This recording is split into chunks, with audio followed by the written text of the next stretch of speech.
Welcome everyone to the Game Dev Discussion Podcast. As usual, I'm your host, Alex Beddoes. And this week we have a very special guest with Ash Thorp, the creative owner of Alt Creative, and the host of the Collective Podcast. Man, thank you so much for taking the time to come on. You're very welcome. Thanks for reaching out and for taking an interest. So, I mean, there's one thing, this is where I kind of want to start with this, because you're a hard person to introduce because you don't really sit in any normal box. Like, me, you could put in a box, I'm a video games artist, or you speak to somebody else, and you could put them in a box as a photographer. Depending on which platform you look at, you get a very different impression of you. Like, you look at your art station, you think this guy's a concept artist. You look at your Instagram, you think, oh, this guy's like a cinematographer and hard surface designer. You look at Alt-C, it's like this guy's a vehicle designer or a motion graphics designer. You kind of don't sit in a box comfortably, apart from just an artist. Is that a deliberate thing? Is that a thing that's come across from happenstance? Do you subscribe to that? What it feels like to me when I look at it from the outside looking in is you're just an artist who's having a lot of fun getting to do what you want to do. And it's working out really well for you. Yeah, thank you. That is by design. I've always been kind of afraid of the boxes in which people put you under, and I've never tried to claim those boxes. I have a saying that a friend told me that he must have heard from somebody else. A paraphrase, basically, it's other people's opinions of me have no business of mine. So I let people put me in a box. That's fine, but I try to get out of them as much as possible. So, and it's deliberate. Like on ArtStation, I specifically show specific type of art there that I feel like is very at home in that ecosystem. On my company site, all creative site, it's like the amalgam, like it's all like the alchemy of all those things combined. And then like on Instagram, it's like the cars that I'm building or the cinematography stuff, as you mentioned, and yeah, so it's all by design. And I don't really, I kind of subscribe to the Da Vinci way of doing things, or I'm not like a photographer or this and that. I'm all the things. I'm literally just a curious human being that chose art to express myself. It's funny you say you're a curious human being, because I guess that's also what leads you on to doing the Collective Podcast. Just speaking from my own experience, it's just raw curiosity, just seeing what goes on in people's brains. But with yours, I want to make a few assumptions, but it's always been very interesting to me that it's popular because you very rarely tread the line of like it being a techie interview. It enters the philosophical realm quite a lot. You enter you talk about life a lot, and things just are far less tangible and are more abstract. Does that just come from the curiosity side of things, or is that just what interests you and then in extension interests the guest? Sure. Tools, software, all these things, they age pretty quickly and it's a rapid thing. So I never felt like it was necessarily to discuss those kind of things necessarily. I'm more curious of the person, the mind, the brain that's behind the work that I love. The thing about the Collective Podcast was more or less started as a curiosity of getting to know artists that I love and admire. That's one thing it's beautiful about art is, for me at least, is I would just only look at the person through the art. I would never see them, or I'd only hear their voice, right? So because we would just do Skype kind of calls. So I got a chance to really love the soul in which they're showing, if that makes sense. Yeah. I get to really feel their art. And so when I get them on the show, almost all the time, they're just a stranger. This is the first time I'm ever meeting this person, and we're getting right into it. And after doing 260 episodes or something, I can't remember. After doing that many of them, you can kind of tap into going, okay, this person has something, a gem here, and let's talk about that. Or let's get into that personal side of things. I feel like, if there's one thing we can all relate to is being a human, even though we're different in many ways, there's shared through and through. And I think, I really don't know. It's never been an intentional design for me. I'm only following what my gut feels best. And that's the same for my art. It feels right to just have a real honest conversation with people that care about what they're doing. And there it goes, it manifests itself. But with the guests, you said they're artists you admire early on, and you bring them on, you get to sort of like see the person behind the art. Is it difficult to sometimes have an expectation in mind of what this person is, or what this person is going to be like because of their online, the way they conduct themselves online? Has that ever caught you off guard, or do I imagine you probably safeguard quite a lot against going in with preconceived notions of who this person's going to be? Yeah. There was a time, and I've stopped doing the podcast for a while, and so many people have asked me to come do it again. I'm very blessed to have that request, but I've stopped doing it. There was a time where I would spend a little bit of time before, and I'd meditate, I'd go take a walk, and I would absorb that artist's work so that when I came into doing the interview, I could, it's like collecting information. I'm sure you do the same thing, and any good interviewer would do the same. But there was coming a time at the end where I was like not extracting or getting the right enough information, and I would kind of like write out the information, like the questions right beforehand. But there has been a couple of guests that I've had on. I won't name them, but they were very surprising at how different they were than what I perceived. And that's actually a real big problem because, expectations lead to odd predicaments. So what I try to do is always go into this completely blank page and react to the stranger in which their work that I love. We're all born in this skin suit basically, and we're on this little rock in this galaxy basically, which is crazy. And I feel that when people are really, truly, genuinely, authentically creating their art, it's almost like we're getting a glimpse into their soul. That's a real beautiful thing. And that's really what I'm most interested in personally. It's funny you say you like to react to it live in the conversation, because it's something I learned early on from your podcast. Because very early on, I know you had Clinton Crumpler on, and so did I early on. And I knew him. I was working with him anyway, but I was like, okay, let's see what he's done. And I saw the Collective podcast. That's actually how I first came across that podcast, and I listened to it. And then I did a podcast with Clinton, and I don't listen to any podcasts where like art podcasts, game art ones, or ones where I might have that guest on in the future. I don't listen to anymore, because I remember I listened to your one with Clinton, and I did my one, and I was avoiding talking about things I wanted to talk about, but I felt like, it's already been tread, it's already been covered, and it's no point doing it. So I completely went out of my way and went into a place where I'm like, well, this isn't what I want to do, but I kind of have to. And in hindsight, I'm like, okay, don't do that again. Even if it's retreading ground, it's ground I want to tread in, I want to talk about with the person. This person says something interesting, and I want to cover it. But yeah, from like that, I was like, okay, if if I get an artist on, don't listen to their podcast back catalog. Don't, because you end up, it taints the conversation. It feels like it ruins the conversation, because now, I mean, I know you probably have this way more, but if you speak to somebody and they know you, but you don't know them, you're at a disadvantage. And I feel like I do that to the guest by having this like little back catalog list of all the stuff you said on past podcasts. I'm like, well, I'm at a huge advantage in the conversation, and it's no longer a conversation at that point. It's this weird thing, this weird interaction. Do you have to safeguard? But do you have to safeguard to that? Like, do you do that? Are you like, because you say you like to go in fresh, right? So I'm guessing, do you do a similar thing where you're aware of what you're listening to or what you're taking in about a person aside from their art? Well, I mean, I had the advantage of when the Collective podcast began, it was like nobody was really doing that. They weren't doing podcasts in our little space, right? Like I'll say our space is quite small. The concept art space, or I don't know, what do you call it? Cinematography. I mean, I try to bring in a lot of different people. I guess it is kind of big, but anyways, back when the Collective podcast started, that was one of the reasons too, is I was like, okay, nobody's really doing it for our industry.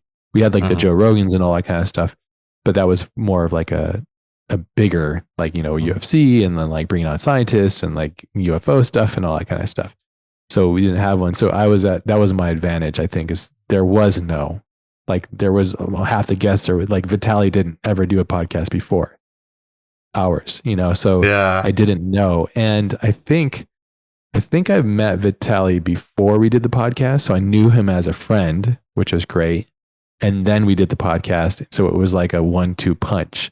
I had already felt comfortable with him, because that when you interview a friend, it's so much easier to get right into the Yeah. zone quickly. The nuances, that's one thing I think a lot of people probably don't understand is doing podcasts, making podcasts, interviewing, and good ones. It actually takes a lot of energy, a lot of time to do Yeah. it well, to be engaged, to be that's why I was saying earlier is like I pulled myself away from it because it became laborious and it took up too much time. And I also, there comes a point in my life personally where I was like, okay, I'm tired of talking. I want to start doing. And Yeah. if all I'm doing is talking, then I'm getting in the way of my doing self. So that's why I selfishly removed myself from, but hey, there's 200 and some odd free episodes out there that, Yeah. there's a couple of cool bits of information from amazing guests on there. So yeah, I'll come back eventually. I'll probably do a couple. I have a couple ideas I want to do some at some point. So a lot of my close friends, their lives have changed recently. A lot of my friends, it's just been crazy. One of my friends became like a very successful director. Another one became a multimillionaire. It was just like there's been a lot of changes to Yeah. a lot of people's lives since the last time we've done them. And these are little time capsules. So Mm. it's cool to look back at them and like reflect and then move forward with it, which is really cool. So It's odd with the way that, like, you're right, because they are, and it's hard because when I describe this to people, like, oh, it is laborious, it's super time consuming, and energy, it's more the energy consumption. 'Cause I used to do it like weekly, and then I was like, I need to dial back. right. I'm going to go to bi-weekly because it's going to be, if I don't want to do it and it's like I'm not prepared to, my brain's not active enough to want to have a conversation, like to have a really good like I said, to have a good podcast, you need to like be super on it. Like you can't Yeah. just rock up and like sort of have a generic conversation. To have an actual interesting conversation, it takes so much energy. And it's like there reached a point last year where I was like, I need to start. I took a break for a bit. I think a few months, and I was like, just to recharge and reevaluate where it was. And it's like, okay, I do want to talk to people, not as often. I want to put more effort into each one. I don't want it to become a churn or a treadmill where it's like the content's not great, but there's a lot of it. Yeah. So I'm actually glad to know that other people share that sentiment in that Yeah, of space. course. You have to find your rhythm and your cadence. Yes. And we're in a rapid consumption society worldwide. So it's like we're kind of used to just being inundated and consuming mass amounts of data more so than ever. But I don't necessarily think that's the greatest thing. And I think, you can read one book, it could change your life. You could listen to one podcast, it could change your life. You could listen to one conversation, it could change your life. You just Mm, have to be ready for it. And I really think that those books, conversations, podcasts, whatever it might be, they are only worthy if the people that are participating and creating it are completely engaged. yeah, and I think it's very it's interesting. Like when because I thought about a few times like who's listening to the podcast and what they're listening to it for. Mhm. Um, and like it's funny you mentioned Rogan as well because like it's kind of like he has about 20 different subcategories to his guests because you have a scientist or some political on, and you're going to engage a very specific type of audience looking for a very specific thing. When you get, he gets his UFC fighters on and looking for a specific thing. And I have wondered in the past, like with like an arts podcast, like I don't really.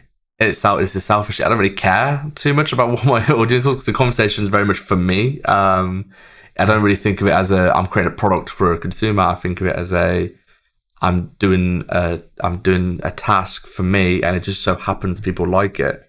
But I have contemplated in the past, what do people get out of the podcast? Like I said, people sometimes have to be ready for hearing a really good bit of advice or really, a really good conversation that like potentially changes their life.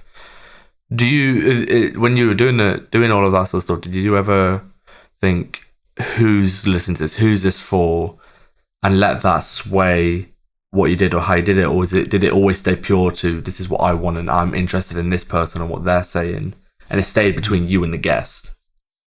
I think in the beginning it was definitely that, and it's a good observation. The beginning of it was a very selfish thing. Like it's just, I want to have friends, I want to have talks with my friends, and I also want to bring on strangers that I admire and then talk about that.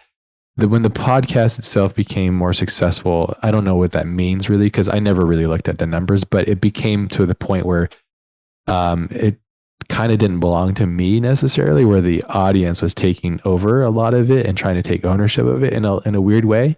I Mm-hmm. lost my connection to it emotionally because it was like almost like, oh, like you think that because I said that there, that means that, and so on and so forth. And then it was like almost like a weapon used against me or some kind of weird way. And it was only a couple of people, right? Because, 99.9% of the people that are interacting with this are really great people, and they're just Mm-hmm. normal people that are just existing and trying to find whatever, I don't know, solace that they have in their lives.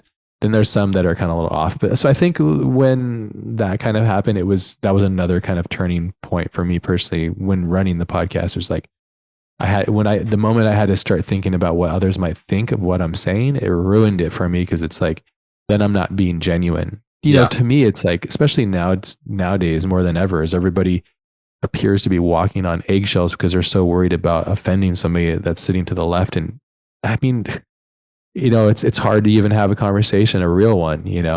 It's hard to Yeah.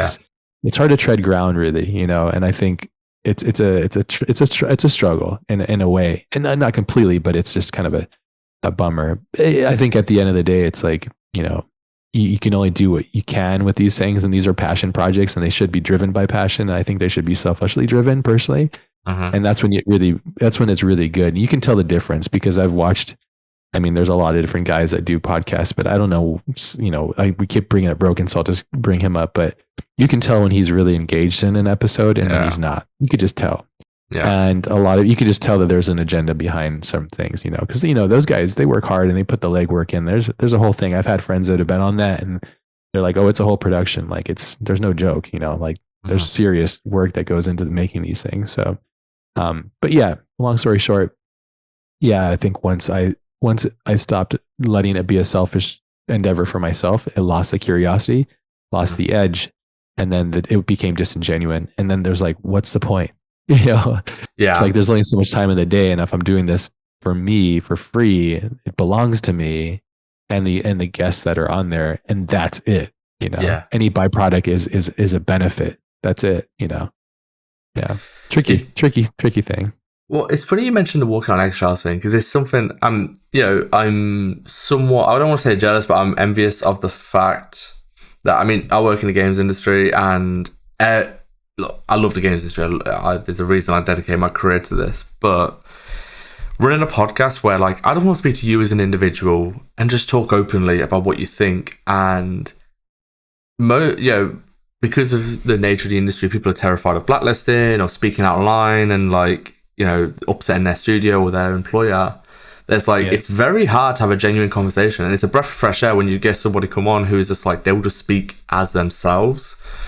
And I've had in the past, like, studios refuse to release podcasts because they're like, oh, well, they're an artist at our studio. And I'm like, well, we didn't even mention your name. We didn't reference anything to do with that. I never talk about people's, commercial work.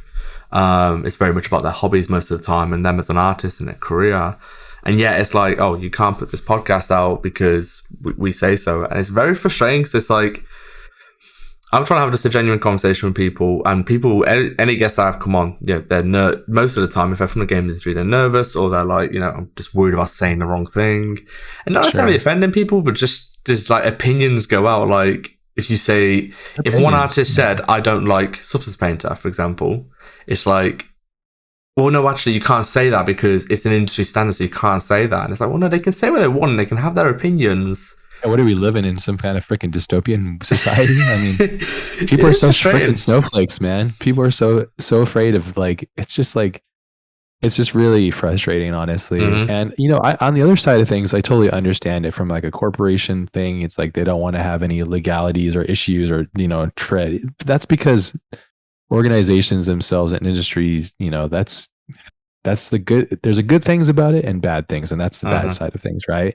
So I can totally understand that side of things, but at the same time, it's like, free speech, like, Yeah. I mean, I'm American through and through. So it's like, maybe that's just kind of like in my like zeitgeist, I guess. It's like who I am. It's like it's power of freedom and all that kind of stuff. And I feel like more so than ever, it's like people are trying to impede on that every day. And it's like, dude, like if I have a different opinion, like let's talk about it if you want and be like, let's hear each other out. Or like, who cares? There's a million opinions out there. Like if I say like I don't like a certain program and I explain articulately why it doesn't work for me and I'm not being a troll, then who cares? Because you can like it. It's like music, it's like, oh, I can't believe you don't like that band. It's like, who cares, right? Because if you're that insecure about your life, then you're just a snowflake, It's a lot. It's just unfortunate, Like it's just like why doesn't people just most people in general, it's like just have a bearing in who you are, own your compass, and be responsible for your own emotions. Don't let people like say something so trivial and like get all up in arms. It's like, dude, Mm. chill out, relax. It's also a sign of like a thriving populace that has an abundance of amenities and comfort when little things like that. It's like for people that are in that situation. I come from nothing. I've lived in and been around third world countries. So like when that kind of stuff happens, I just kind of pity it. I'm like, yo, you need to experience more life. It's like Yeah. because the world it's a tough place, and most people don't give a shit about these little things. Sorry, I cuss. I don't know if you No, if you're you good. you don't Honestly, mind. most of them, Yeah. I'm the same. Okay, cool. Um, I apologize. I didn't know. I didn't forgot to ask. nah, you're good. I guess with it's it's very the thing I found interesting about it is with this whole people walking on eggshells, stuff comes out where like, you know, I don't know, whatever, something happens and it comes from the sort of desired community. Like, so for example, cis white dudes, your opinion tends to, uh, you don't enter certain conversations as comfortably, which I understand actually to a lot of a certain degree. There's certain lived experiences, but the thing I found interesting recently, observing social media, is kind of stuff happens and there's people going, "Yeah, I knew it, I knew it, I knew that was a thing, but I can't say." And that's the bit which doesn't upset me, but it's like it's very disappointing to see there's people who are scared to say something at risk of losing their career, at risk of upsetting whatever the community actually means. I don't really get the idea of community, because there's really all it is just groups of friends and groups of peers. But we're in a stage of what would you call it? Not social media development, but it's I guess it's, the society where it's like I I know a thing, I know it to be true, but I can't say it at risk of losing my job or upsetting people. And I don't know, that's very concerning to me. As someone, I spend a lot of time you can say I have no life, but it's interesting observing stuff like Discord or social media. So you just watch people's behavior and you could like spot certain things. Like it's funny. The one I've noticed most of the time, so I'll see an artist who's been inactive for 2 years, 3 years, very happy at their studio, and suddenly they're in Discord again, talking to people, and they're in voice chats or they're posting on social media. And suddenly I'm going, I wonder where they're going. I wonder what they're doing. And then lo and behold, 2 months later, they announce they're moving jobs or they make it public they're looking for a new job. And you can inform a lot of information about people and about what people's agendas are via just observing them. And that's a concern I have now, where I'm observing people saying things they know, going, oh, now that thing's come out, I knew it was a thing, but I was too scared. I wasn't in a position to talk about it. And I just find that to be very concerning. Not alarming, but concerning. I don't know the details of that because honestly, I'm just either I just don't care or I'm just too busy. Probably both of those. Probably for the I best. mean, I got a family, I got people that depend on me. I got so much stuff going on. I have hopes and dreams that I'm aspiring to do. I think that's killer that you're able to watch and observe these things too, because it's like, yeah, there is patterns, and I think it's difficult, right? Like that kind of mentality is how like monsters like the Weinstein guy existed. It's like, oh, I'm Yeah. pretty sure I knew this guy was doing those things, but I just didn't want to say because like I wanted the movie deal and so on and so forth. So it's like, but then when the one person opens up, then it's like a dam that breaks. Like he Yes. raped me and so on and so forth. So it's like monsters can exist in complacency, which is very unfortunate. I mean, it's just tricky, right? I think all in all, I just, yeah, there's a lot of temperaments. And I guess too, because like I would hear through friends about the game industry and there's all kinds of stuff that's like flipping all over the place. And it's like, it makes sense because I think if I understand this correctly, because I've worked for games, video game companies and stuff, and that's cool. But I don't know the industry very well. What I do know is that like it was a male dominated kind of place because Mhm. it's nerds, and typically the original nerds were like these guys that made Doom and that kind of stuff. And then, then it gets more cultural and there's more people introduced of different ethnicities and also different genders and so on and so forth. That creates a new way of looking at the work environment. And then I need to adjust and grow and evolve. And I think through that process, there's growing pains, and Mhm. as I understand it, I don't know those details really specifically, but just from the conversations I've had. And, growth is hard. Evolution takes time. We're constantly evolving. I think the real trick here is there's a couple things, there's a couple truths that I've discovered through this whole thing, even the racist stuff and everything that was like all these horrible things. The one thing that I've learned personally is that you need to carry your grace through life.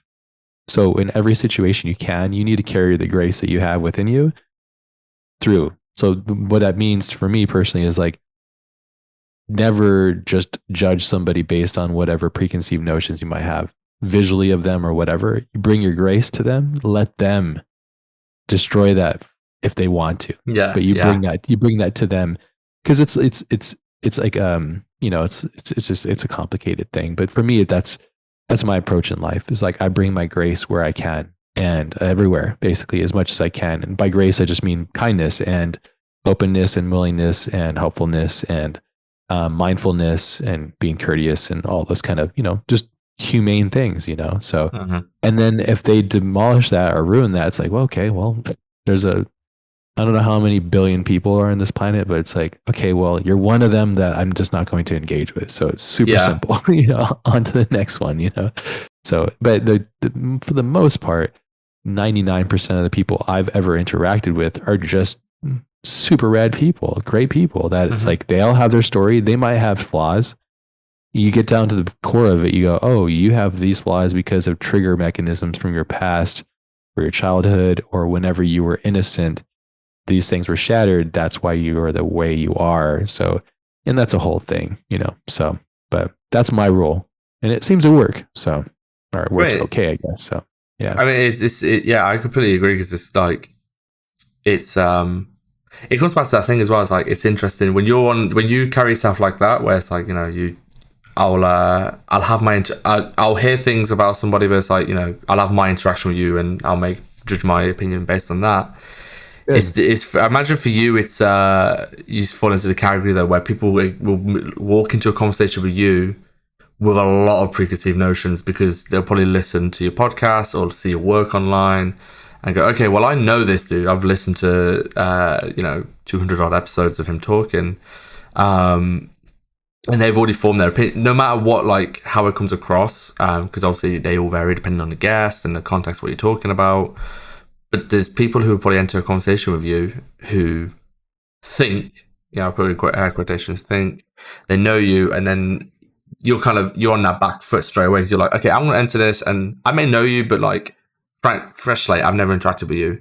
On the flip side of Yeah. that, it's okay, I know all about you, and I know my opinion of you. I'm going to start then. You almost find an uphill battle of, well, even if it's negative, should I say? If it's positive, it's a slightly more different dynamic. But just assuming like, it's not a neutral starting point.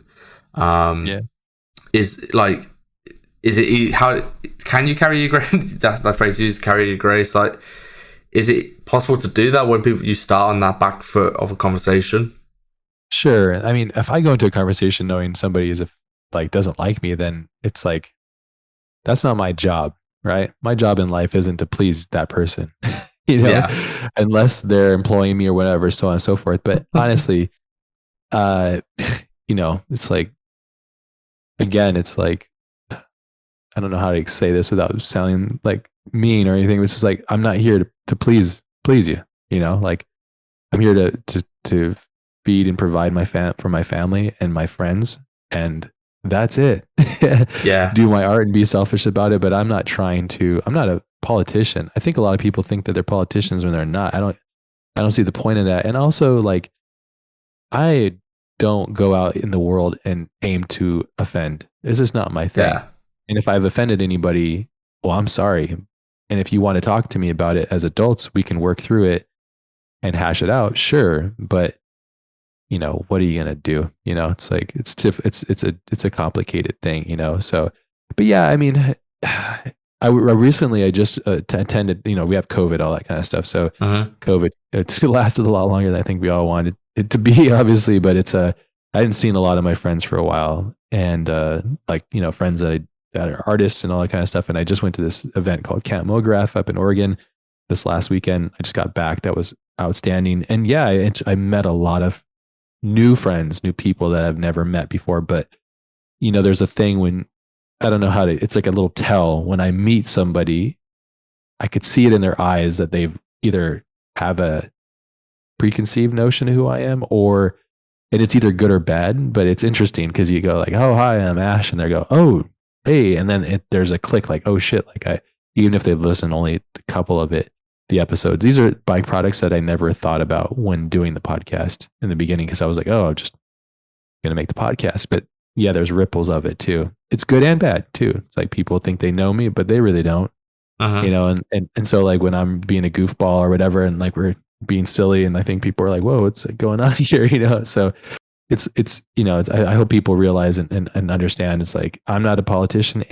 I'm just a human being. I'm flawed. I'm also work in progress. My opinions are ever changing and always evolving. And yeah, I'm here. I'm just here existing, trying to chase my dream, my curiosities as an artist. So. But yeah, it's tough. There's a lot to be demanded of ourselves more so than ever, and I think there's a lot to be demanded on all spectrums, as a spouse, as a parent, as a working person. Like, and I think this is why mental health is such a big issue right now because like there's a lot being demanded of everybody Uh-huh. all at once, and it's especially when we're starting to head towards like a weird, odd dystopian like society. It's like the harder that society puts on people, the worse that emotional balance, the emotional intelligence, the mental health gets basically. So, but I don't subscribe to any of that shit. Honestly, I'm just like, yo, like you don't like me, cool, have a good life. You like me, come give me a hug. It's like, yeah, I'm not trying to, yeah, it's like, of course I want people to like me, but at the same time, it's like, well, can't please everybody.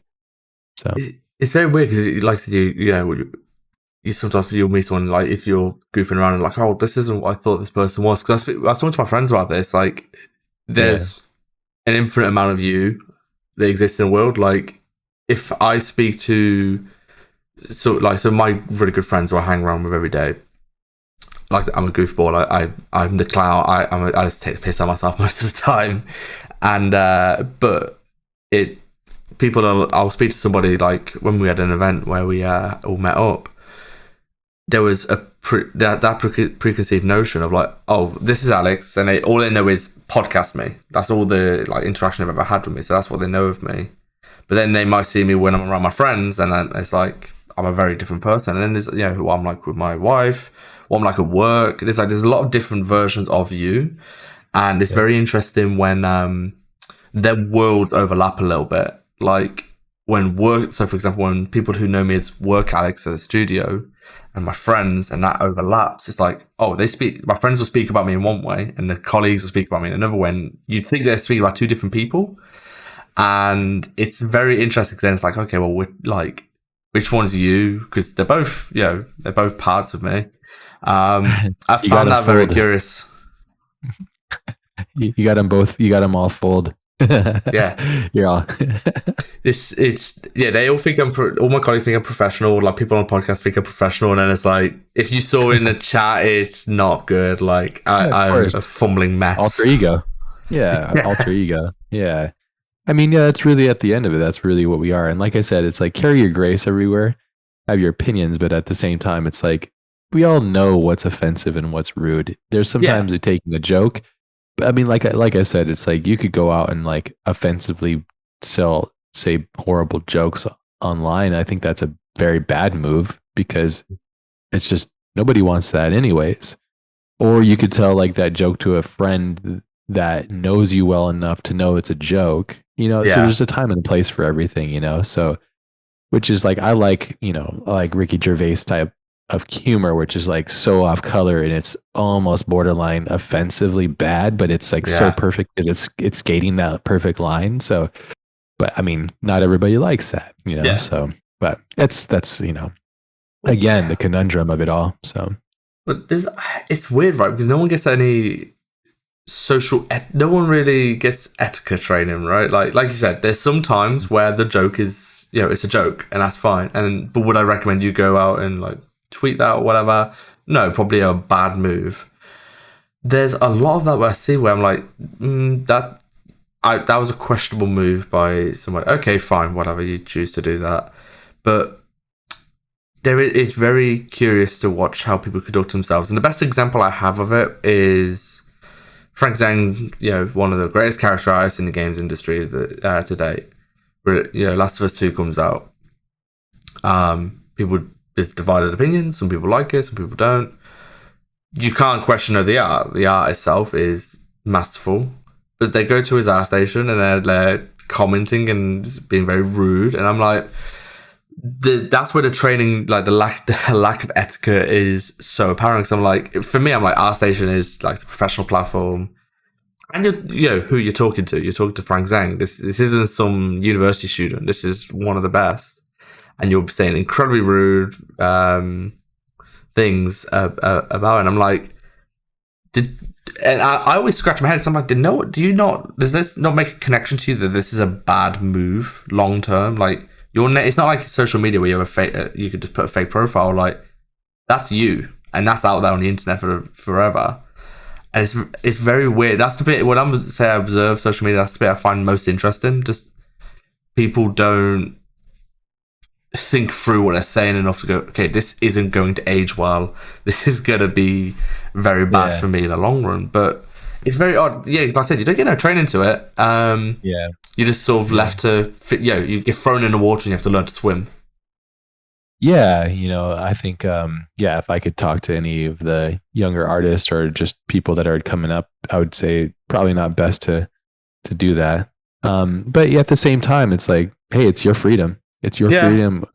It's you. So at that point, if you're an artist and you're going on, and I found that only artists really hate on other artists. It's weird. It's like Yes. artists are so hard on other artists. I mean, hey guys, like chill out, right? We're all like struggling together. Let's like unite a little bit. But no, that's not going to happen. No. Unfortunately, most artists are very incredibly insecure people, and they just use every bit of their existence to like wreak havoc on other artists.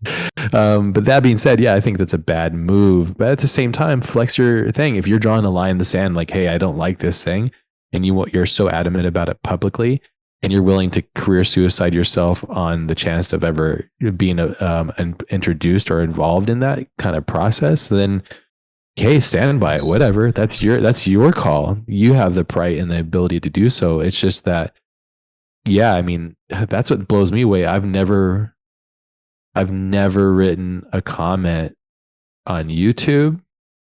And anytime I've ever written anything on Instagram, it's like hearts and love and like, and maybe Mm. I'm wrong for doing that, but it's literally like, if I don't like something, I just simply don't engage with it. When I do like something, I try to support it and foster it. Even today, it was like a random moment. I get a thought, and I have a friend, my friend's Matthias.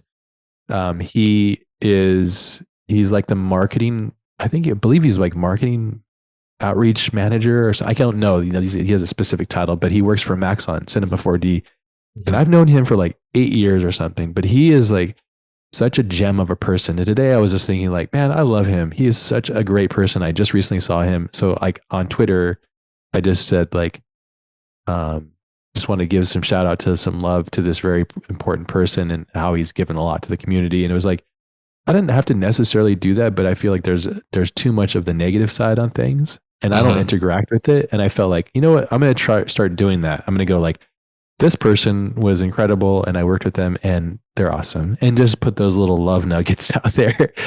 If nothing, it just feels good to give somebody like love, basically, and like to share that. So I'm on a tangent here. I'm just showing the opposite side of it. Yeah, So yeah. like if you're like because we've all been there, right? When we were young or teenagers and had very strong opinions about stuff that we really didn't have any, like, Yeah. we didn't, we weren't allowed to have those opinions, but we did have them. The problem is that we're all living in the internet, and the internet is a document basically, Huh.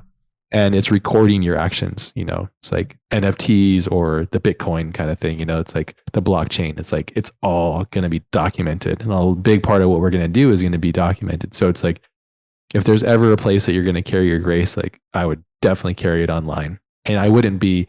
But this could be counter to what you were saying earlier, where people are too afraid online and they're afraid to speak their voice. So I think it's kind of interesting because our conversation's gone full circle where we were kind of like asking why people don't speak up, but then when they do speak up, we're like, okay, don't speak up that much, or Yeah, don't yeah. say. So it's like it's a very thin line. It's there's something like when I have interactions online, when I make something right, and you get the obvious like, I hate it, that's dumb, or you suck, or whatever, right? And then those people, I just block them because I'm like, well, see ya. It's like, Yeah, yeah. yeah, that's my solution. Is that you don't like it, then you'll never see it again. So, and then there's the people that actually like they don't make a dissertation, but they articulate their critique basically. And Mm. sometimes they go like, I instantly get angry because I'm like, oh crap.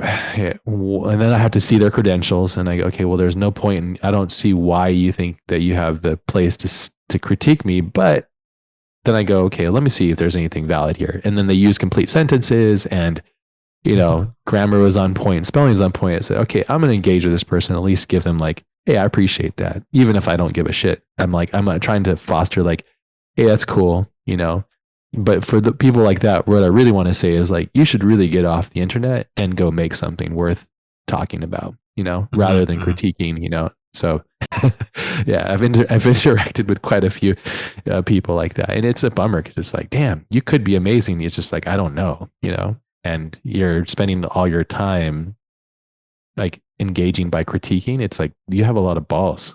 It's like crazy. It, Yeah, but with that though, I think it's when you say like you could be good, like you see, like I said, they're articulate, they're thinking, but like they could be great. It's something that is quite nice, I guess. A nice, awful word, but there's people I've observed in the community in the games industry, mainly through Discord. Like I said, that's sort of where I spend most of my time. And you have an interaction with them, and you're like, you your head's screwed on. You just you know needs a bit of polishing, and you just lose track. You stop paying attention, and you see that person in a few years, and you're like, oh shit, like they've really done something. They've done good. Like, and you speak to them, and you're like, you can just your last interaction with them was like say 3 years ago, 4 years ago, and you speak to them again. You're like, oh, you're a different person. You've really like used what you had there, and it's such a pleasant feeling when you just sort of go, okay, like you wasn't one which got wasted away. Like you really took that brain of yours and put it to good use. good. It's really nice to see. Like it gives you a little bit of hope, right? Just to go, Yeah, okay, yeah. there's potential in everybody. Yeah, exactly. You want to hope that we're all evolving in some capacity, like, and like I said, it's like, the grace thing didn't happen to me until later when I realized that that was really the solution for me personally. So it's like, by that, it's like, okay, like I'm not going to go on and like start hating on people. It's like, that's not a graceful way to do it. It's like, and if I have any, I used to like critique films in a way, like, I guess I would do it sometimes. Like, I don't really like that movie or blah, blah, blah.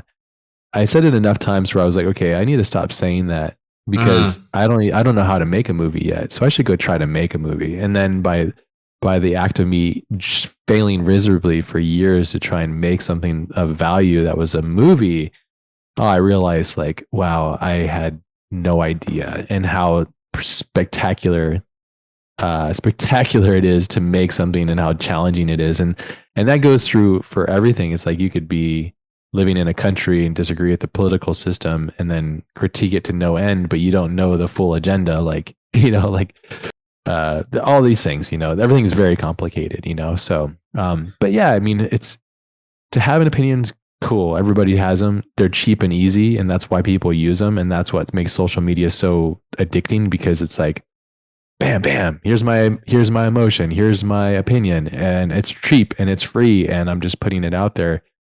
But what I would urge people to do is like maybe think about it a little bit, and think about it to the point where if you were to receive that, how would you feel? And Mm-hmm. really think about that and go like, oh shit, if I'm being honest with myself, if I'm, what's the guy's name? Frank, you said? Frank Zhang. Yeah, Frank Zing. So like if, like think about if you were to write some hate towards him, like think about how you would feel, and like, does that feel good? Probably not, you know? Yeah. But at the same time, maybe he needed to see it. I don't know. It's like maybe it all kind of makes sense, So, but I think there's two ways to it. It's because like with him, it's like, well, I mean, is he part owner in the franchise, or how does No, that work? he's I think he's like lead character artist or director of character art for Last of Us. For Okay, Naughty well, I Dog. mean, hopefully he's wealthy enough to not care about that kind of stuff, So, and not Good even point. money wise, but like spiritually, it's like, spiritually wealthy enough to be like, I could take a wall of hate and be like, well, it's like I know who I am and what I've done, and I'm proud of that, and my family loves me, so it's like, well, whatever, So, Yeah.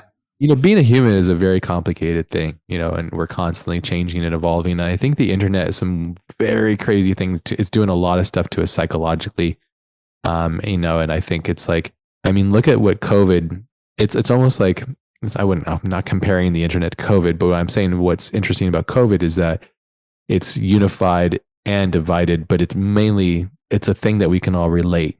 No matter who Yeah. you are, whatever country, in 20 years, we're going to all be able to go like, man, remember 20 years ago when COVID happened? I don't Mm-hmm. care who you are. We were all affected by it globally. This is, we had the plague, many centuries ago and so on and so forth. There's been a couple bigger things that have happened, but like, like in America, 9/11 was a big deal to us. It was a Mm-hmm. big problem. It was a big issue. But I realized later it's like, it's not a big issue to people in, say, France. Yeah. It wasn't Yeah. like, but when it comes to COVID, it's a universal thing. I think that's the same thing with the internet. It's a universal kind of place, basically, and we're still learning how to use it because it's another dimension, And yeah, I just say be careful what you use. So, but yeah, So yeah, it's carry grace as much as you can too. So, and if you have a big problem with somebody or something, like really try to get to the bottom of it, understand why you have a problem with it, So yeah. yeah, and then find a solution within yourself. It's like some people, I think it was, I forget who said it, but it was like, be the solution of the world you want. Basically, it's like, make this, like, if you see a problem, you be the one to take responsibility for solving that. If you don't Mm-hmm. feel like you're represented, or your race or your gender is represented properly in a certain place, and like you be the one to positively bring it in, and like Mm-hmm. not in like some kind of weird fascist way, but like be like, yo, like I think, my gender is really killer for this because we have this really cool angle, check out the Mm-hmm. strength that we have that like could be really cool to add to this alchemy, like that Mm-hmm. approach, rather than being like, I'm coming in and I'm entitled because X, Y, and Z. And it's like, whoa, what? Yeah. Yeah. And I think that's a very negative and weird approach. And I think nobody really likes that, So, It just but comes off hey, as what do I know? disingenuous, right?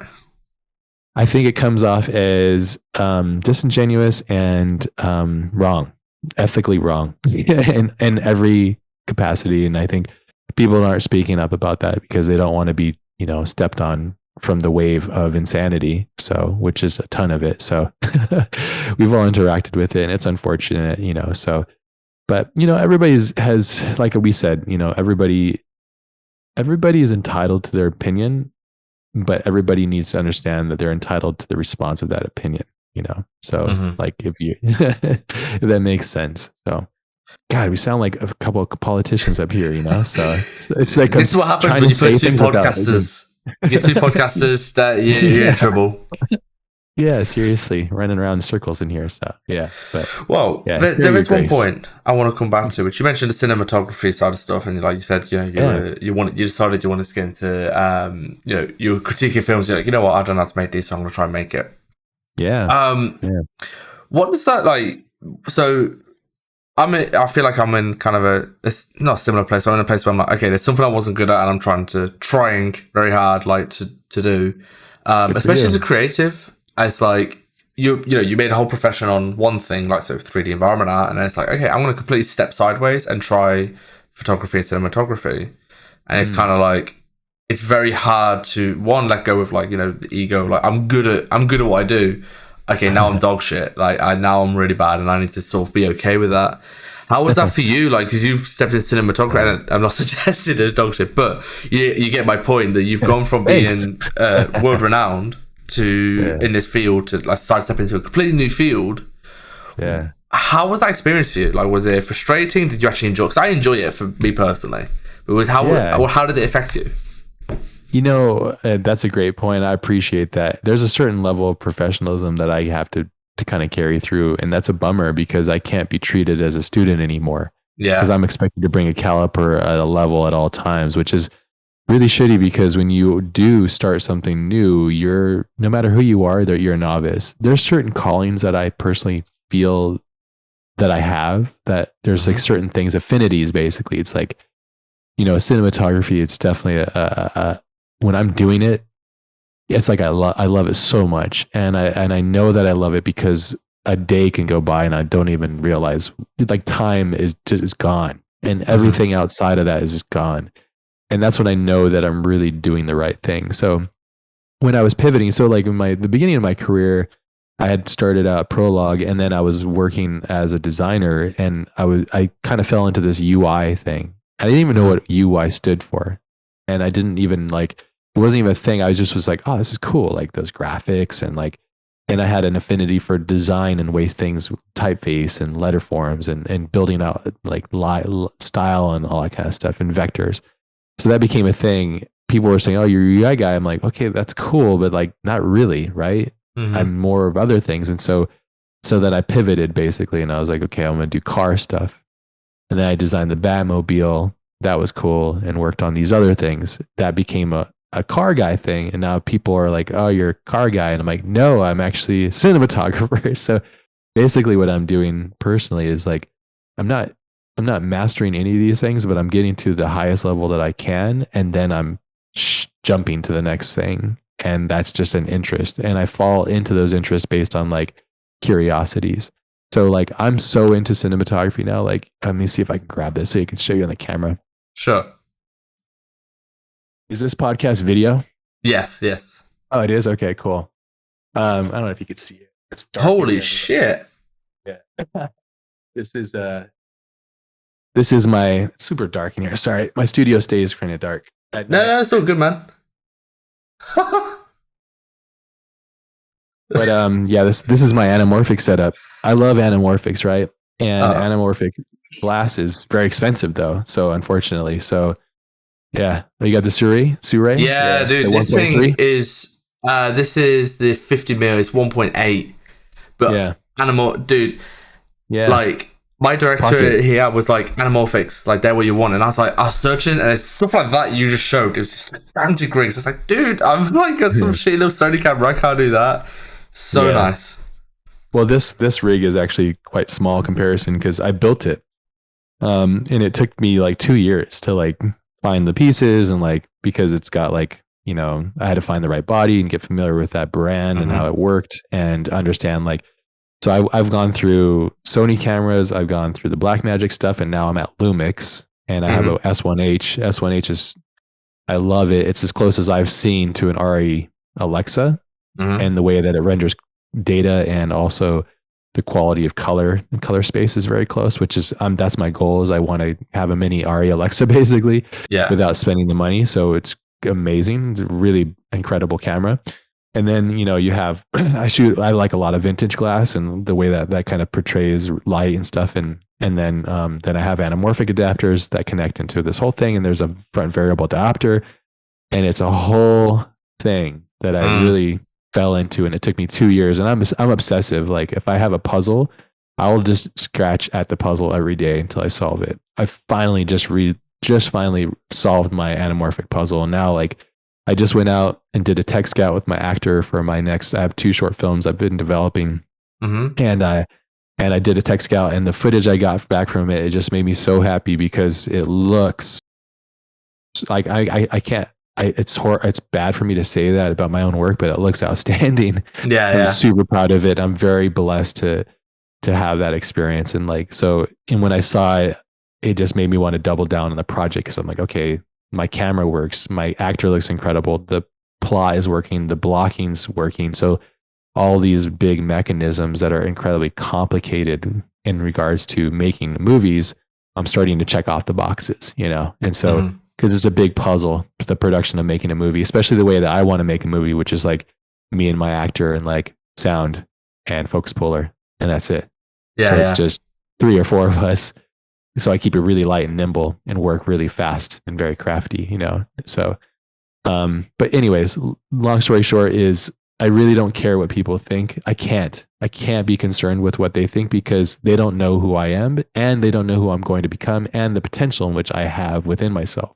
Hmm. Hmm. I, I'm going to go out there and just be my genuine self. And like, you know, if I like cinematography, that's what I'm going to do. If I like cars, I'm going to do car things. Like if I like video games, I'm going to do video games. Like it doesn't matter to me. It just needs to be the thing that I'm most purely engaged with, you know?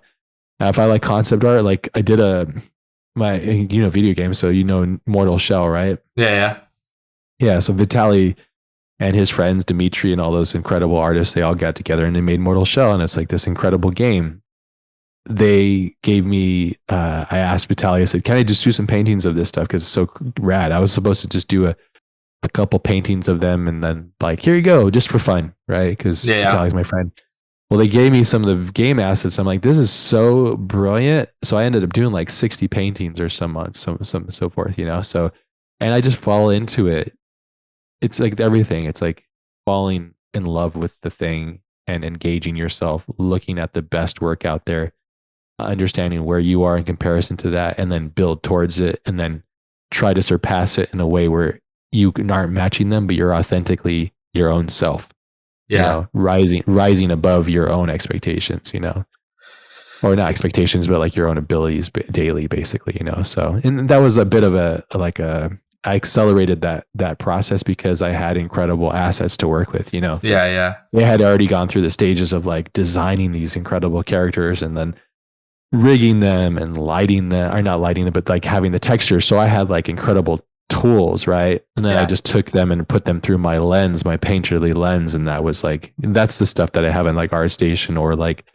But anyways, that's another facet, you know. So, and all this stuff, the cinematography and the photography, has actually inferred my CGI work so incredibly. It's helped so much because we have a tendency as CGI artists to live in the computer and then to kind of be what would you call it, like we're like constantly feeding on the same pool of CGI. Hmm. I try not to ever look at CGI when I'm making something. Hmm. I look at the real world because nature and all that kind of stuff is what inspires me most. So photography gave me a way to kind of like be creative in travel situations, and it also allowed me to see the world through the glass. Yeah, So yeah. that gave me so much data and such a raw, like, because I would go in and I would tweak out and freak out about like the way that the lens would capture light. And then when I'd go into to the render, I'd go, okay, well, this is a little different. And then I would find the way to blend the two, you know? So those things inferred one another. So the best thing that happened to my CGI was taking up photography. I have to say it's the same for me with environment art. Like it is so like even within a niche field of photography, like you can become so esoteric when you get like so anamorphics. And like you talk Sure. to people like at a surface level, you talk about anamorphic, and they're like, "Oh yeah, you get really wide aspect ratio, and horizontal lens flares and oval bokeh." And it's like, okay, cool, like that's an interesting facet. And you start like I'm so used to I use mainly Sigma lenses, and they're razor sharp, like digital Yeah. sharp. You have the art series? Yeah, I have the 35. I've got actually recently got a 105, and oh my Mm. god, it's amazing. But Yeah, it's a good portrait lens, like a 1.8, 1.5. What is it's that? 1.4 Oh, 1.4. the Yeah. 105. I mean, it's It's a a big beefy one. boy. Yes, it's a Yeah. Yeah. it's a beefy Yeah. boy. Yeah. Great. But Yeah. it's very interesting. Like when I'm using the anamorphic, it's it has like that little way, like I said, the way it captures light and detail, and it Mhm. gives a very different effect. And I couldn't really put my finger on it because the first time I first used it, I was like, I was so used to how sharp everything was on the Sigmas. I was like, oh, this is a little bit like different. I'm not sure I like it. And then Yeah. you start editing it and you get used to the look of them, and you're like, okay, I really Uh, dig this. And then you're like, yeah. I go to 3D and I'm like, what is it? Like, it's not just oval bokeh or oval hot No. flares. It's not that. No. It's because if it was A that, lot I of could just things. crop in my frame and get Yeah. that look. It's That's like, what Roger Deakins does. He shoots spherical and does crops, you know? yeah, So, yeah. I yeah. mean, that aspect Yeah. ratio is very aesthetic, but I mean, like, there's that feel that you get with the animal, like the way it captures the image. And I'm like, Yeah. and like I said, it's very esoteric in the sense of most people don't even get, like, you talk anamorphics, everyone jumps to the bokeh and lens flares, Sure. and it's like, Yeah. no, this is like step further, which I can't put my finger on really, and I'm still very new to this, so like I haven't really articulated a lot of or understood exactly what's going on, but it's definitely informed my art in terms of 3D and game art more, because you Good. also start to appreciate like what goes into an image and what makes an image interesting, because in game art you have all the action and fancy stuff and animation to make it interesting. When you just got a still image, it's like, how can I tell a story, or how can I lead you through an image? And it's what's really highlighted actually why I'm so bad at it right now. It's like, I can Yeah. make an interesting image if I have a really, really good subject. But then I see some of the best photographers, some of my favorite photographers, and they're like, what would be a very mundane image, and they make it interesting to look at. And I'm like, that's mastery, and it's so nuanced and subtle that it's like, that's what's really intrigued me about it. And that experience of just going through and unearthing like layers and layers and layers, that's the bit I've been finding very interesting. And I imagine it's probably going to be the same. It's been the same for you when you're building your lens. It's like, I need this Mhm. piece, and you research that piece. Yeah. Obviously there's other alternatives, and you've gone through like multiple cameras like you said, and every single Yeah. one is just captures the color side slightly differently, captures the light slightly differently, and it's like you Yeah. just keep going deeper and deeper and deeper, and it's fun. It's so, I laugh when I mean, we went on a trip recently to Scotland, and it was like, I captured everything terribly. Like, complete. I should have took my tripod. I was trying to handhold a bunch of stuff. It was terrible lighting, and me and my friend Jason Ord, we were just like, we were laughing. We're like, okay, like this was a terrible experience in terms of actual content being generated, but we learned so much from that trip, and we're like, this is great. Like, this is so fun. Like, we're so used to being professionals. It's so fun just making stupid mistakes and be like, okay, cool. We get to, next time we don't do that. It's very hard to get to that space as a professional. Yeah, that's great to hear that, because you know, that's, you need, in order to learn, you have to embrace failure, right? And that's a part of the formula. And that's one thing that I'm learning a lot recently with working with my actor Tyler, is that, you know, I kind of gave up on the whole dream of making films and doing them, because it was like, I didn't want to necessarily fall into the system that I've seen my friends go to, because it doesn't interest me. I don't like doing long meetings and lots of emails and then wasting months of my time to like have projects go nowhere. And that's almost what I've seen them all go through. I'd rather just make the art. So anyways, long story short is, he was like, look, write whatever, write your story. And so I've been writing my scripts and all that kind of stuff. And he was like, let's just go out. And I said, look, the only way I'm going to do this is like, you know, I'm decent at CGI because I sit for 16 hours a day for years on end. But if I want to become a director, I need a lot of seat time. I need to know what my style is, but you'll never know until you try and fail. So we've been working through this process where like I'm learning from him as an actor, how to work with him, how to pull dialogue, how to block scenes, make sequences, so on and so forth. By doing that process, it's just a learning process. But I'm able to, I always say like, I fail privately and I try to succeed publicly, but I'm constantly failing privately so that I can succeed publicly. That makes sense. It's like showing the best, you know, crop or whatever it is that I'm building, but the way that something that's shot anamorphically, it's the compression and the width at the same time. And I think it's kind of akin to the way that I view the world in a romantic way, if that makes sense. It's like I see wide and I see deep. So it's like both of those things combined. And then you just, when you get a subject in there and you look at it, it's, for me, you know, you can capture anything on any camera, right? We all have them on our phones and so on and so forth. But when you look at, say I sit there and I'm like capturing this thing on my phone, and even if I have an anamorphic adapter on my phone, there's such a difference when I'm doing like 2x anamorphic, so true cinemascope anamorphic. Because like the Sue Ray is a 1.33. Yeah, yeah, crop times sensor. squeeze. Yeah, what's this squeeze? And it's made for micro four thirds, I think, sensor. So Yep. it's made for the smaller stuff. So um, I specifically chose the full frame, which is like the full frame on the S1H. It's the height that you want because everything stretches. So it's like 14 Yeah. mil, which is a pretty good negative because the whole sensor is quite big. But we're getting into nerdy stuff anyways. But I mean, this is like I became beyond a hobbyist with optics, and in the beginning I was like, what makes There Will Be Blood look so good? That was my pinnacle. I'm trying to match that film, like Yeah. just the quality of the optics, because they use Panavision, I think, lenses, which is to get a Panavision prime is like anywhere from like 60,000 to like 150,000 or so, and then Oh, the whole okay. set's like we're looking at $250,000 for a used set of Panavisions, stuff kind of like that. So these are lenses that you would rent. I mean, I'm not going to do that. I Yeah. want lenses that I could use and work with and play with and have them on me at all times. So, but anyways, long story short is, it's a quest and I love it and you have to love it. And, yeah, it's like, I love it so much and it's informed me as an artist in so many ways and the way that I look at things. And when I come back to the computer, noticing those things, like you said, and I've specifically built my lens set to not have flares. I have one Okay. I have a Kawa 16H, which is a very rare anamorphic adapter here that my friend Ozan actually lent me. This one has more character, a lot more. It's similar to like the old Soviet Russian lenses that have this like curly bokeh, and the way it Mm. kind of warps the image. It has a little bit more of that personality. Kind of similar to if you watch Uncut Gems, they use kind of some lenses that kind of have that, and Yeah. it's kind of crazy too. Once you know all this stuff, when you watch films, you can just go like, I'll just freeze a frame and I'll just look at, like I was watching Killing Them Softly, shot by Greg Fraser, and I love his work.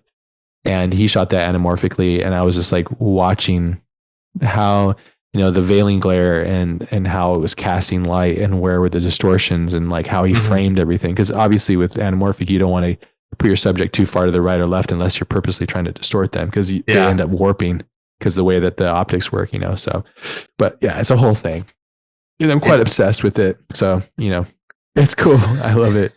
and you said earlier, you'd obsess over something and you would get really into it until the next thing. Um, I mean, at this point, from my outside looking in, it seems like you've touched on nearly every aspect of creative media. Do you think now is the stage of you're just enjoying yourself in this space? And I guess with that as well, do you think it's? Do you ever look at the old stuff you did, the stuff you started? You said you started off with like typography and UI. Does you today with all of the stuff you've done now and like all the experience and the different way you look at the world, like even just like you said, you can watch a film now and you're so obsessed with the lenses and the glass, you pick it up the characteristics of something like that, something so nuanced like that. Do you ever get the thought of, okay, if I went back to like just the typography or UI, like what does that look like for somebody like me now? Because you are a different person to who you were back then. You're a different artist to who you were back then. Does that ever like sort of scratch your curiosity? I mean, I guess I haven't closed those doors. I just don't. It's almost like I have a house. I put that set of furniture in that room, and I'm just like it becomes the guest bedroom, and I rarely frequent it. But I do like. I mean, I still do typography stuff and graphic design stuff. I mean, I guess a quick example would be is I just designed a new motorcycle, a digital one, and then like I make the liveries for it. But that stuff becomes so second nature for me. I could do it incredibly rapidly because I have so many miles in that. So Yeah. I'll literally like build a livery or like the way that I feel like it should look very quickly, like in a couple hours or something like that. So but that's just because I have the muscle memory and the speed of it. Mm. I try not to ever really look back, to be completely honest. The quest that Yeah. I'm on currently, the biggest challenge that I'm going for now, which I think is the biggest, it's like my the whale and Moby Abe Dick. and the whale, the Moby Dick. It's like that's my whale is like making right now I'm starting small. I have two short films and I'm writing them basically solo. I have influence from friends that would give me notes and stuff, but the ideas and the inception of that, the way that the script is written, the story, the pacing. I'm doing all that. And then I'm working with actors. So I'm learning how to work and navigate that. I'm building all the props. Is another thing. I'm shooting it. I'm going to be editing it. I'm going to score it.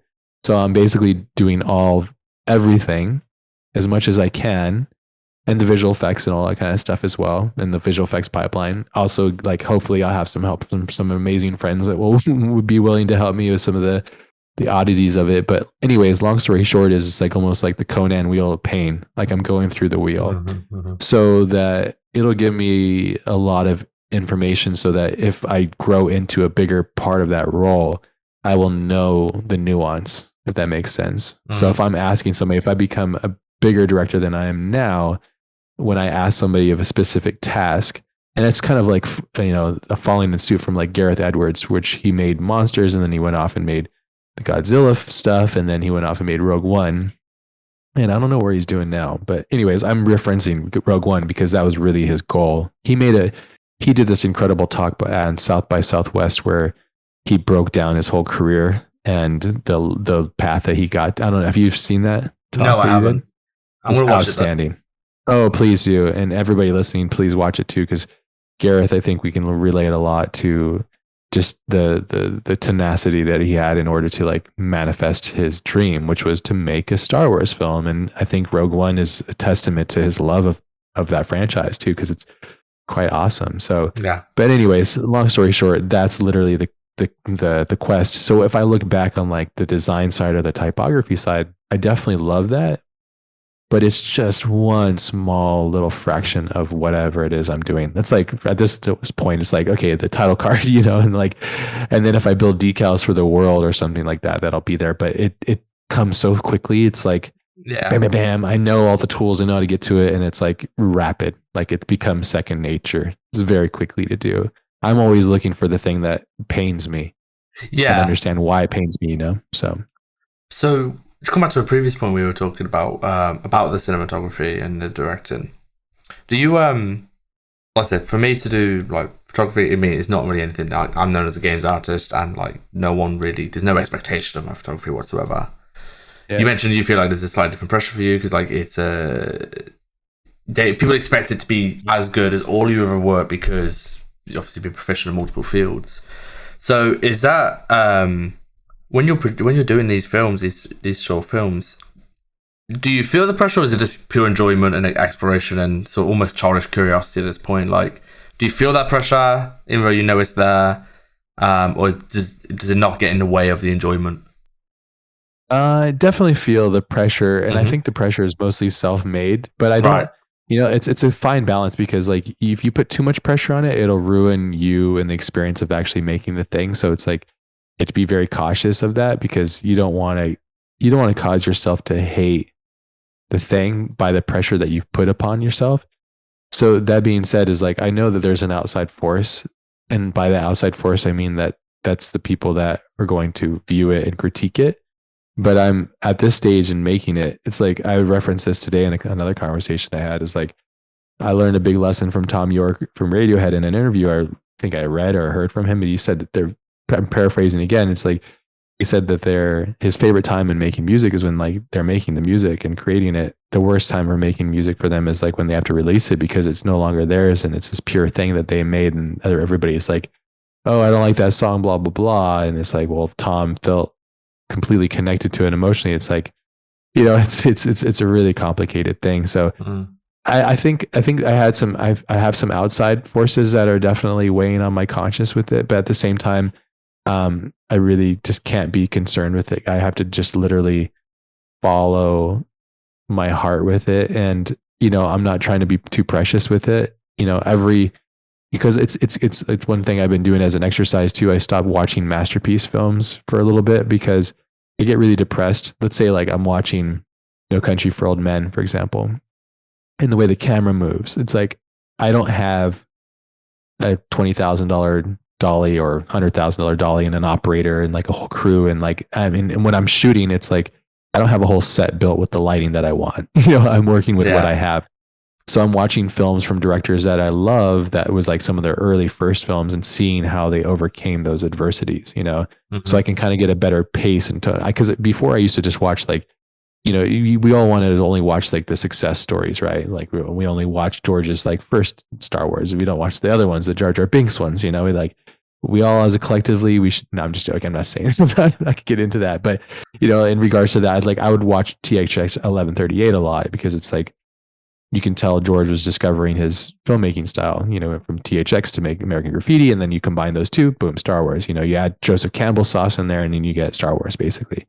So I've been watching a lot of like the films that were before the masterpieces so I can get a little bit more perspective. There's a film that is really heavy. I wouldn't recommend anybody watch it unless they can like tolerate heavy films, but it's a really brilliant film. I recently suggested my friend watch it and then he said it made him violently ill. So just be be warned, but it's a brilliant film. It's called Snowtown or Snowtown Murders, I think. Have you seen it? By No, I Justin haven't. Kurzel. So Justin Kurzel, he was my director on Assassin's Creed, the video, not the video game, the movie adaptation from the video game. And before I worked on that film, I was like curious about him, so I looked up that film and I watched it, and I was like floored, but I couldn't believe what I was watching. So it was really an intense film. But anyways, that was his debut film, and also the DOP was Adam Akapara, I think his name is Hmm. Arkapa. I think it's yeah, but he's a cinematographer like Macbeth and um True Detective season 1, and like he's got quite a list of incredible work as well. Also The King, which I don't know if have you seen any of those films? I've seen True Detective. I'm a big fan of. The King, I'm not familiar with. There's a lot of films with similar titles, so it's hard to know which one's which.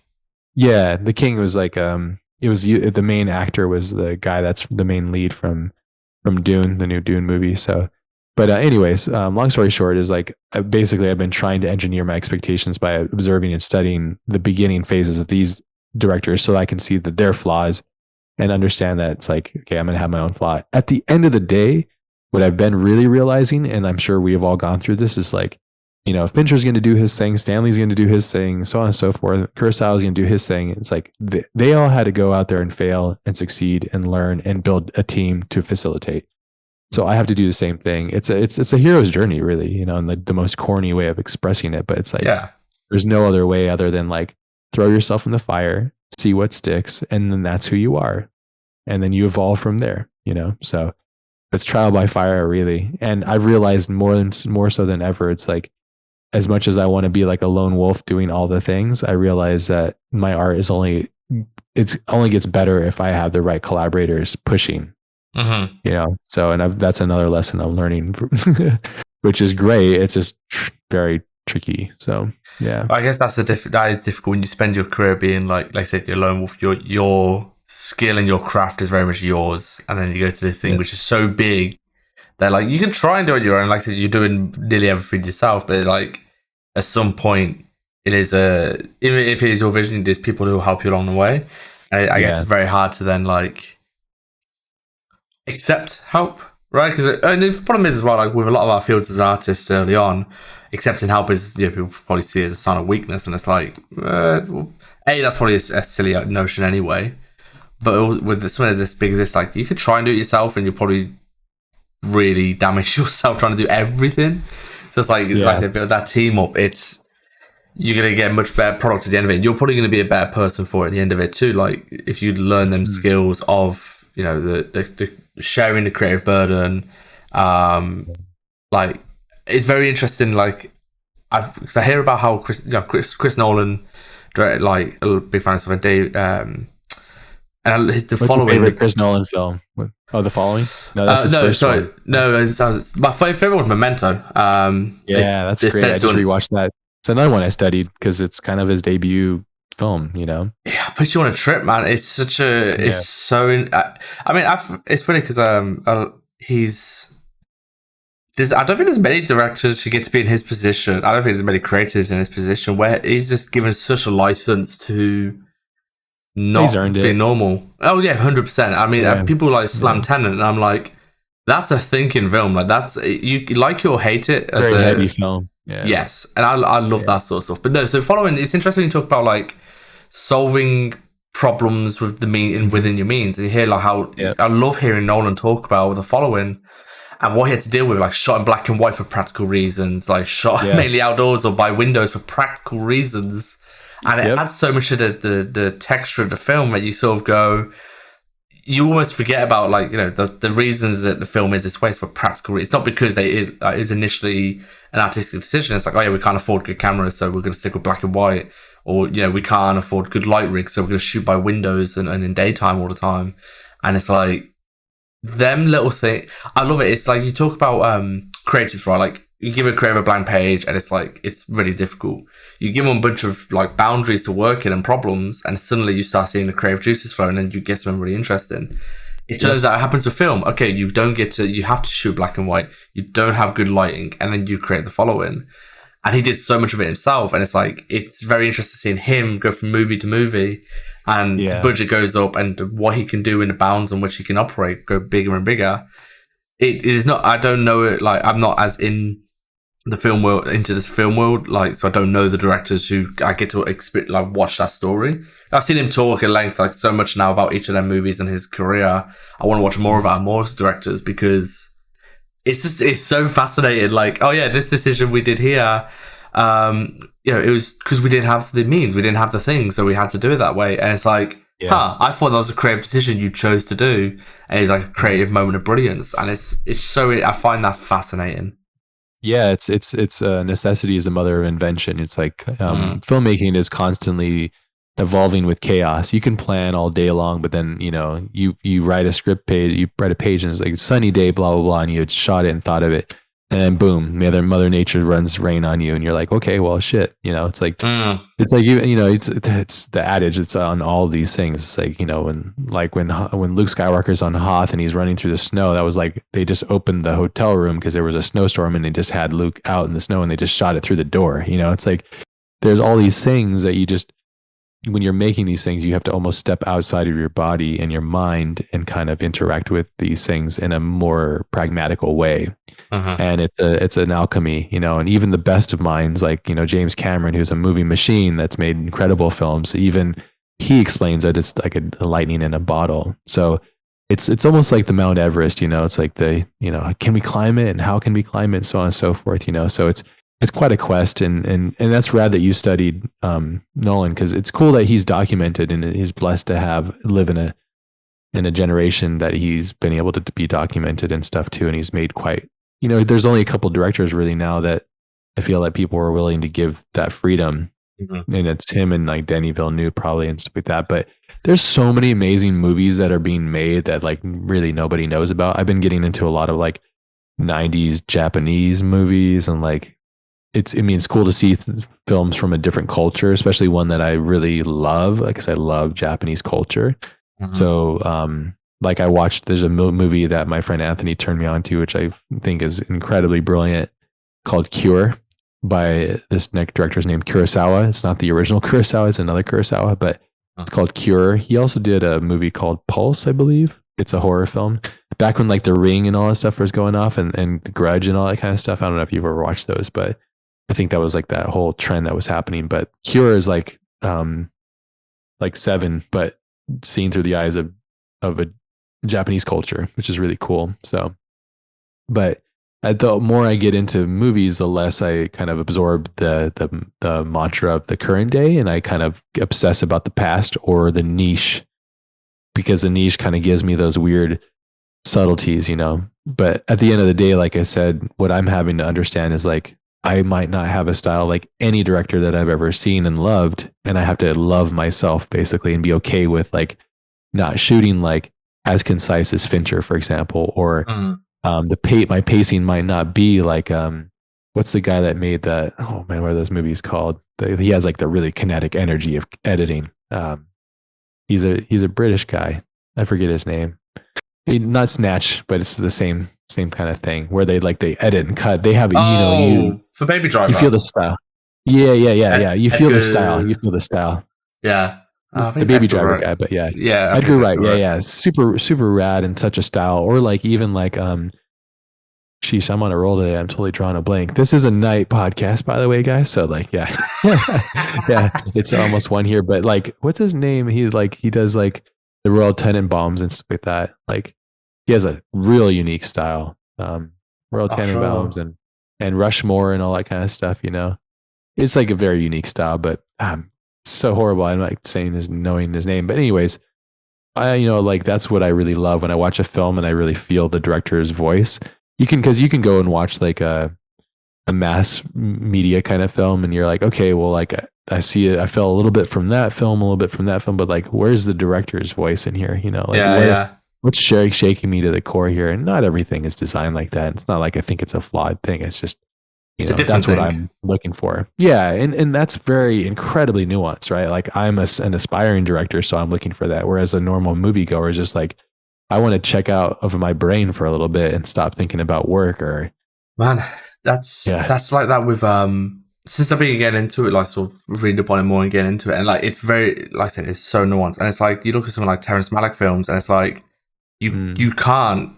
That's not a movie you go to as a moviegoer for just sit there for some entertainment. You have to like sit and think about what, like, the story is in the nuance, like the just shots he chooses, the camera motions, like the perspectives, just like that's not a movie for entertainment. That's like it's not. I don't want to say piece of art. That sounds so pretentious, but like very it's a meditative learning though. piece. Yeah, it's like you watch any of this Yeah. stuff, and it's like and it's no small, like, me and feel like, yeah, there's big A-list actors in these films, and you really kind of feel what he's trying to do with it, and it's not normal.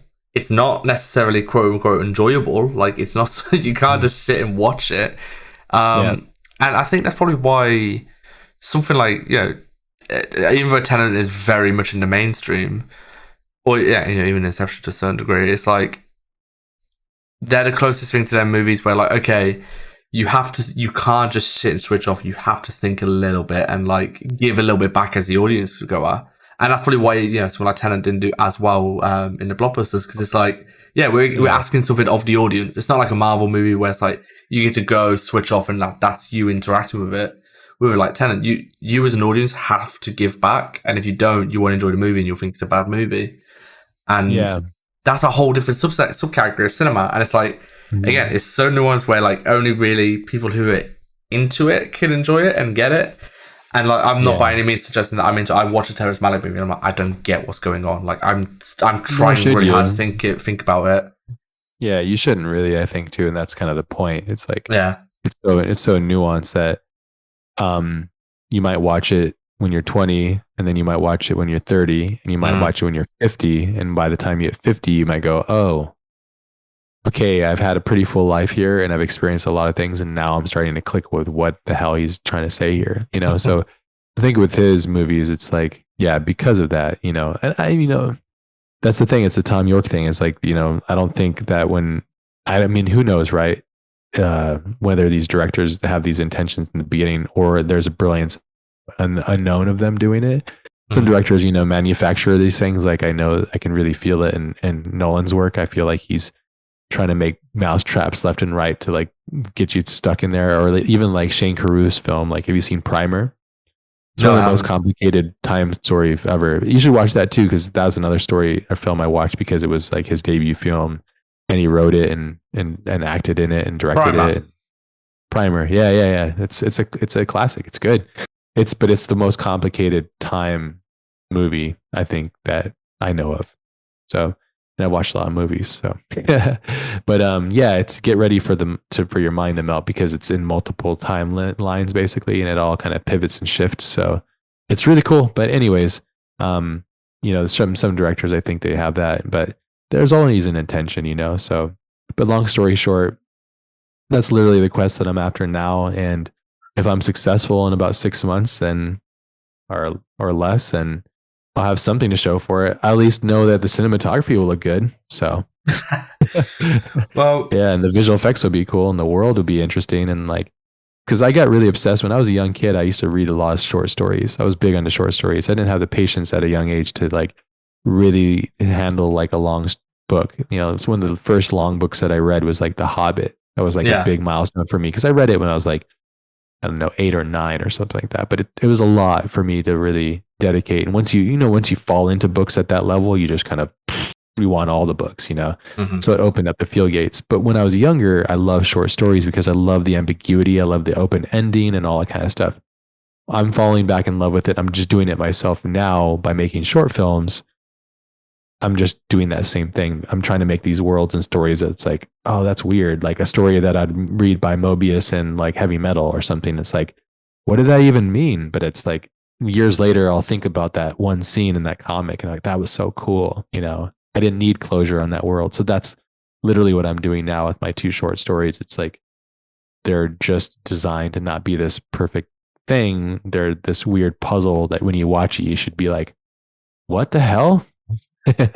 That's interesting, you know, like, yeah. So I'm keeping my expectations pretty low with it. And I'm just trying to make the best thing that I can and pushing every effort that I can and chipping away at that puzzle every day. So yeah. And I'm employing every tool that I've ever used ever now. So it's like, and like really squeezing, sharpening that sword. And yeah, like, I mean, because like before I did this, I would just have like, oh, I'd have a friend. I'd be like, can you shoot this? But then I realized, oh, I'm a director that likes to shoot. I like to Yeah. see it because I'm a visual guy. So like, give me the camera and I don't need to ask you. I'll just grab the camera and shoot it. So that eliminates that. And then I like to write in a certain way. I write kind of like in chapters. I thought that was a weird thing that I wrote like that. Then I was studying Taxi Driver and I listened to the writer and he said that he writes like that. And I was like, okay, Mhm. cool. I'm not alone. And Yeah, that yeah. film is brilliant. That film's fucking brilliant. So it's like, but anyways, I'm rambling on. It's because it's my next obsession, really. So, and it's actually an obsession that I've had my entire life. I'm 38 years old now.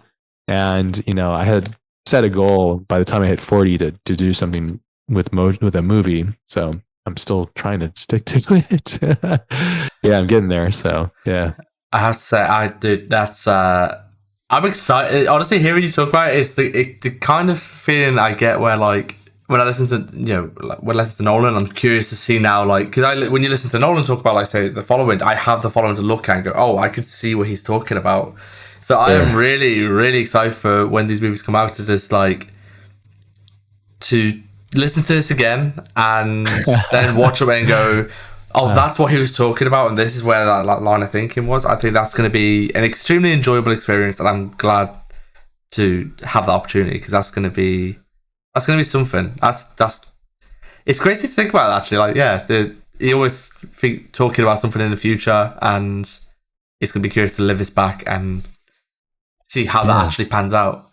Um, Yeah, I might not ever make anything. Who knows? I might go and make it and come to the edit booth and have cold feet and be like, this all sucks. I give up on it, you know? So, and, or it'll be worth saving and it'll work and, you know, it won't be a perfect thing, but, you know, I'm trying like right now I'm doing so much due diligence. You know, a lot for me is we're learning that the way that I work is I'm very methodical. Everything is planned and considered and thought of as much mhm, as I can.